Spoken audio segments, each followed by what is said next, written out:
warahmatullahi wabarakatuh. Waalaikumsalam. Selamat siang rekan-rekan sejawat saya di SDN Cijantra 2. Terima kasih kepada Bapak Kepala Sekolah atas izinnya yang telah memberikan saya izin untuk memberikan sedikit ilmu yang sudah saya dapatkan dari pelatihan guru penggerak masih dalam tahap modul 1 ya Pak. Kemudian juga terima kasih kepada guru-guru yang telah mau ikut berpartisipasi dalam kegiatan berbagi ini. Mudah-mudahan apa yang saya sampaikan akan bermanfaat untuk kita semua.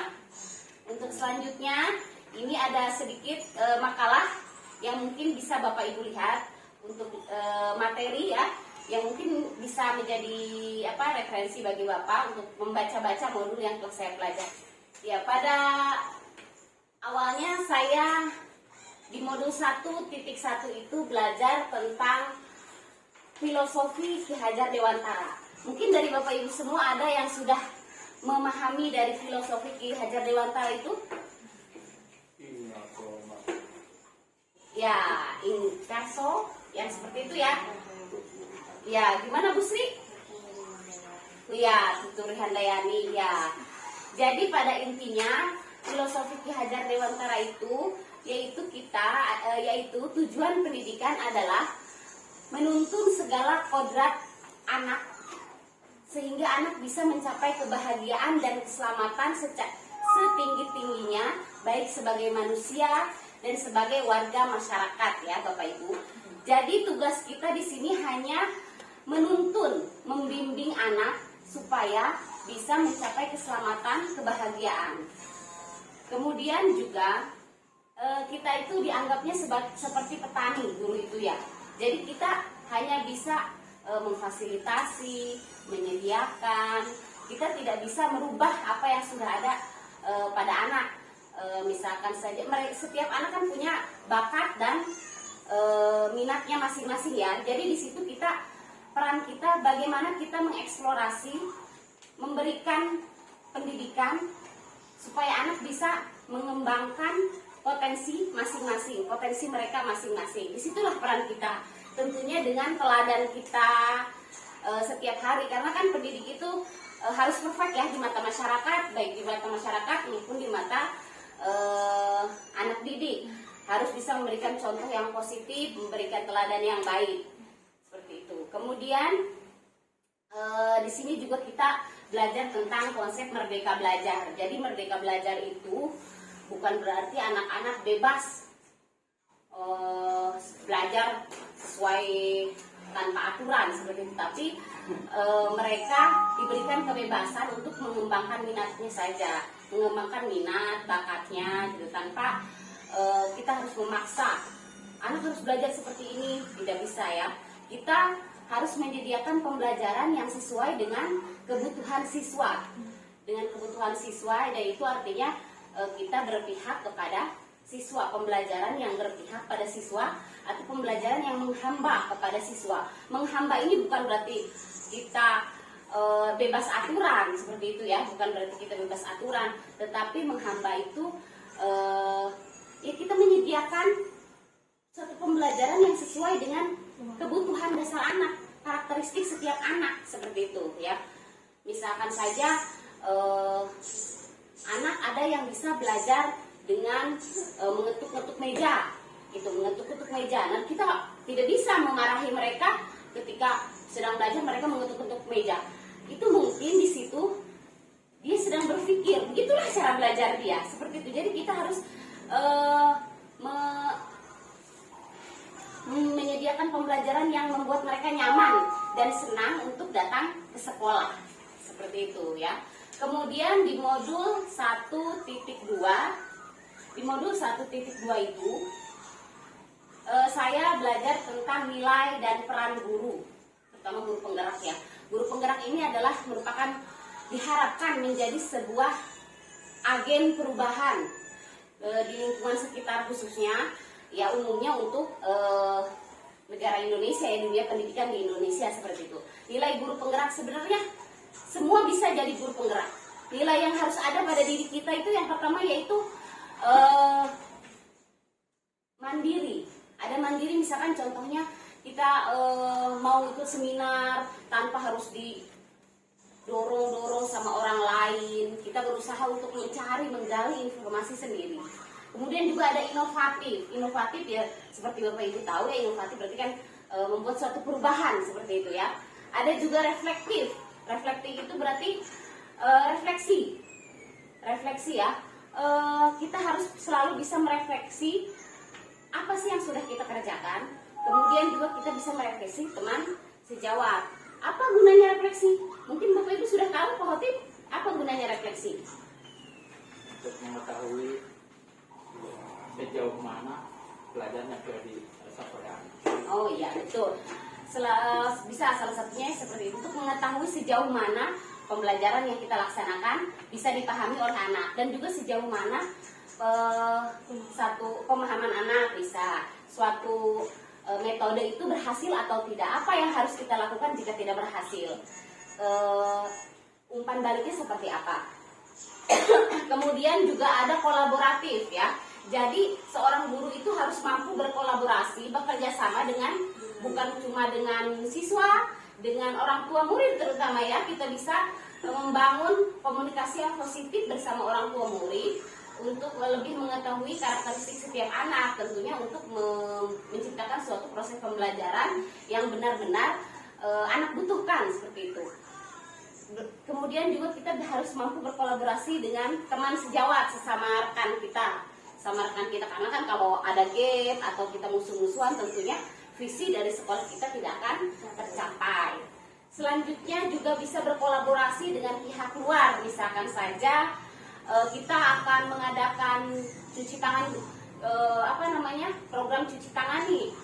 Kita membutuhkan donatur, kita bisa membuat proposal kepada beberapa perusahaan misalkan untuk memberikan donatur, bisa berupa sabun cuci tangan, kemudian segala masker atau yang lain-lain seperti itu.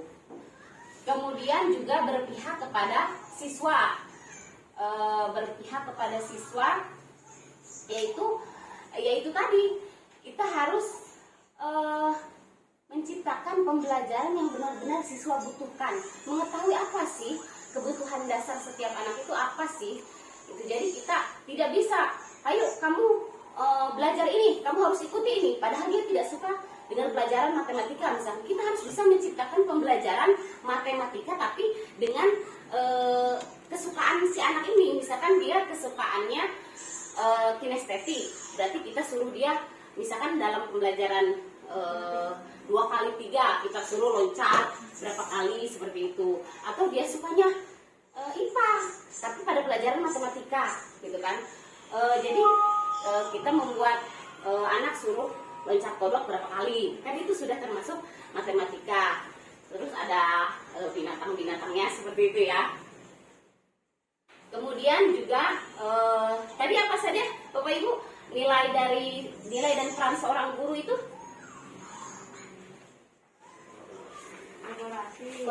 kolaborasi, kemudian inovatif, terus reflektif, mandiri, dan berpihak kepada siswa. Dan peran seorang guru itu ya harus mampu menjadi coach bagi guru-guru lain. Kita harus bisa selalu mengupdate ilmu pengetahuan kita supaya kita bisa berbagi. Selain itu juga untuk kita harus bisa menciptakan suatu perubahan yang positif. Selanjutnya kita di modul 1.3.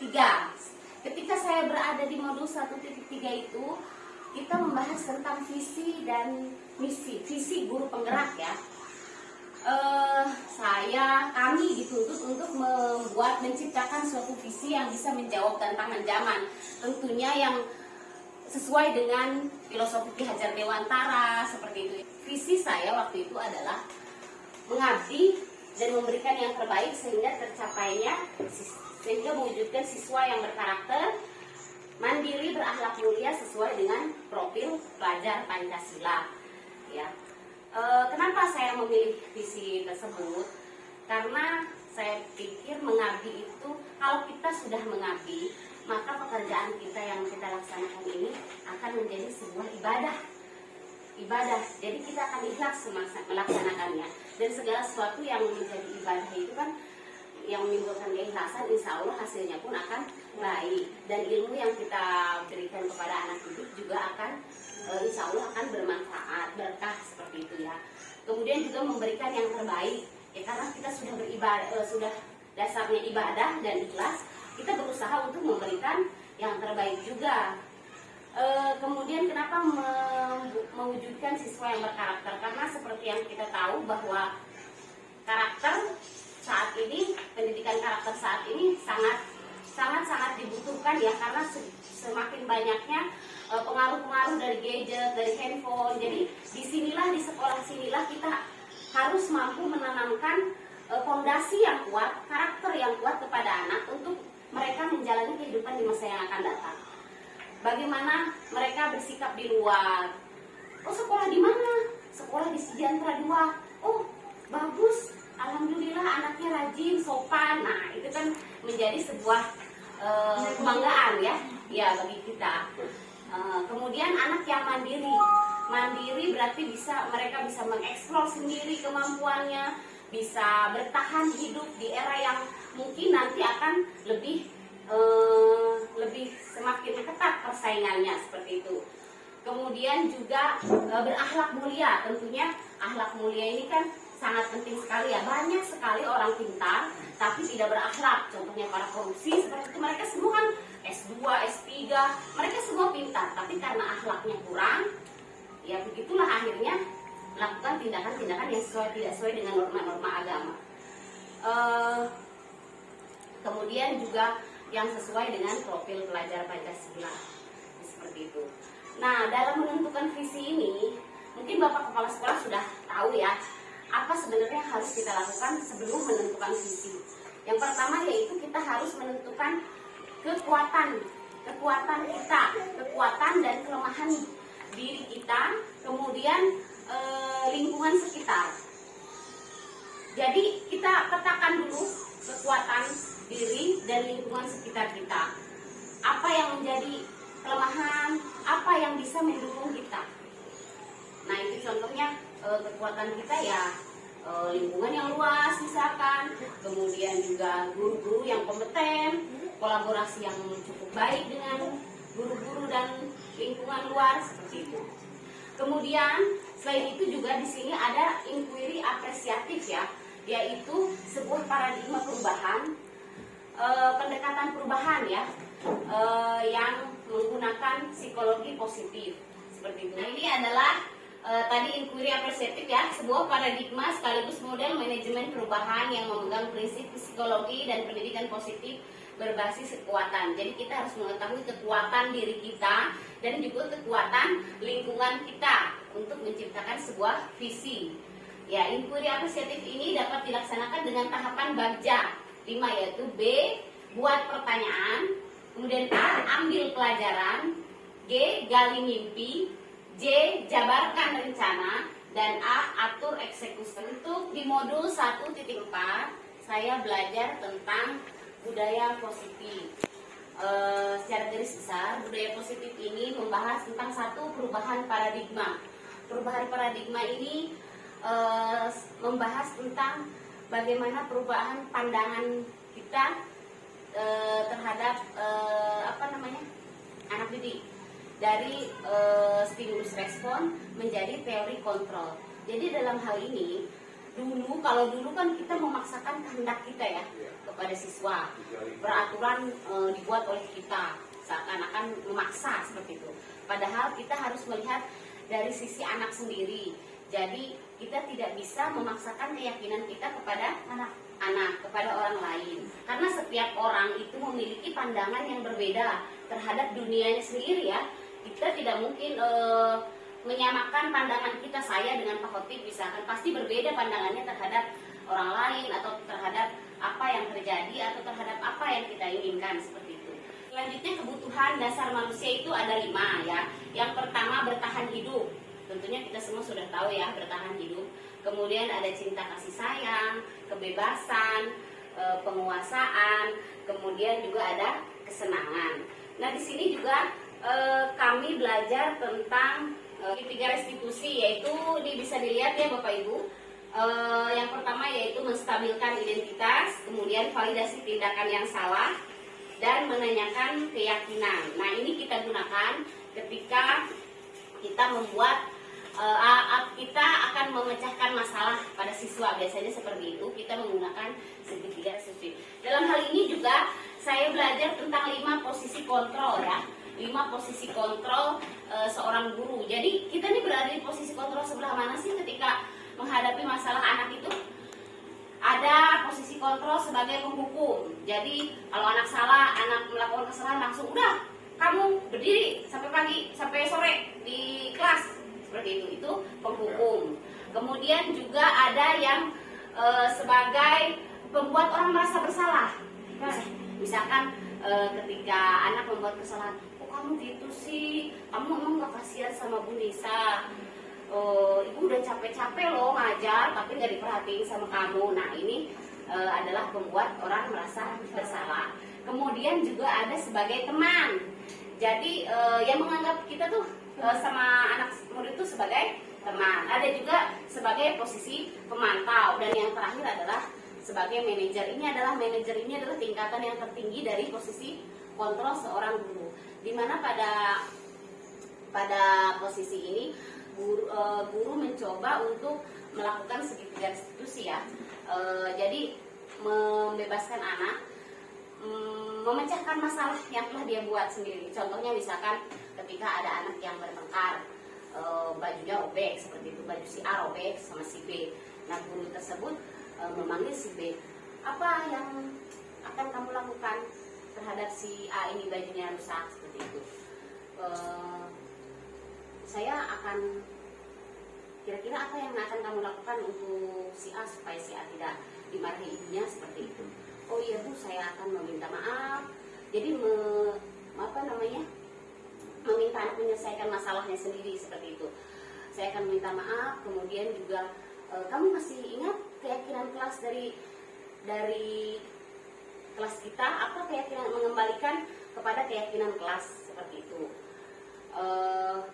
Di sini dalam manajer ini, posisi manajer ini semuanya menjadi konsep menang-menang ya. Jadi tidak ada yang tidak terpuaskan. Jadi si A menang, si B menang, si A puas, si B pun puas. Nah, saya sendiri mungkin dalam tahap ini masih kadang suka sebagai membuat orang bersalah kalau di kelas 1 seperti itu, dan sebagai teman. Mungkin Bapak Ibu sekalian ada yang sudah di tahap manajer seperti Bapak kepala sekolah misalkan seperti itu ya. Mungkin ada yang perlu ditanyakan, ada yang mau ditanyakan? Apa yang dimaksud keyakinan kelas berpihak kepada siswa? Ya, kenapa sih kita membuat di sini keyakinan kelas, bukan peraturan kelas? Karena selama ini peraturan kelas tuh konotasinya sepertinya memaksa. Seperti peraturan kan dibuat misalkan oleh guru. Kamu harus datang tepat waktu, kamu tidak boleh bertengkar di dalam kelas seperti itu. Tapi kalau keyakinan kelas itu, ya keyakinan kelas itu adalah kesepakatan kelas. Jadi semua siswa diajak untuk membuat kesepakatan kelas. Jadi mereka ketika dimintai pendapat tentang membuat aturan di kelas mereka sendiri, itu muncul motivasi intrinsik, motivasi dari dalam dirinya sendiri untuk bertanggung jawab dengan apa yang telah mereka sepakati gitu. Beda ketika peraturan itu dibuat oleh guru, mereka tidak terlibat. Jadi mereka melaksanakan peraturan itu, disiplin itu dengan terpaksa. Beda dengan mereka dilibatkan langsung. Jadi mereka lebih bertanggung jawab. Seperti itu kenapa kita sebut dengan keyakinan kelas atau kesepakatan kelas. Nah, jadi modul 1.1 tentang Ki Hajar Dewantara, nilai dan peran guru penggerak, kemudian visi dan misi guru penggerak, dan yang terakhir adalah budaya positif. Ini saling berkaitan satu sama lain ya Bapak Ibu ya. Jadi untuk menanamkan budaya positif ini kita harus menciptakan lingkungan pembelajaran yang aman, nyaman, dan menyenangkan tentunya untuk siswa. Tentunya dengan peran-peran dan nilai dari guru penggerak tadi, serta visi kita diharapkan bisa menciptakan budaya positif di lingkungan sekolah seperti itu. Tanya? Ya. Oke, terima kasih Bapak Ibu atas waktunya. Mohon maaf, mungkin masih ada yang belum terpuaskan seperti itu, dan mungkin pemaparan dari saya kurang begitu jelas. Bisa nanti kita saling tanya ketika sharing pada lain waktu. Ya, terima kasih atas waktunya. Mudah-mudahan apa yang saya sampaikan ada manfaatnya untuk Bapak Ibu semua. Kemudian juga mudah-mudahan kita bisa merefleksikan, kita bisa mengimplementasikan apa yang sudah saya terapkan, bersama-sama kita implementasikan di dalam sekolah kita agar supaya memajukan lagi sekolah kita ini. Ya, terima kasih. Wassalamualaikum warahmatullahi wabarakatuh.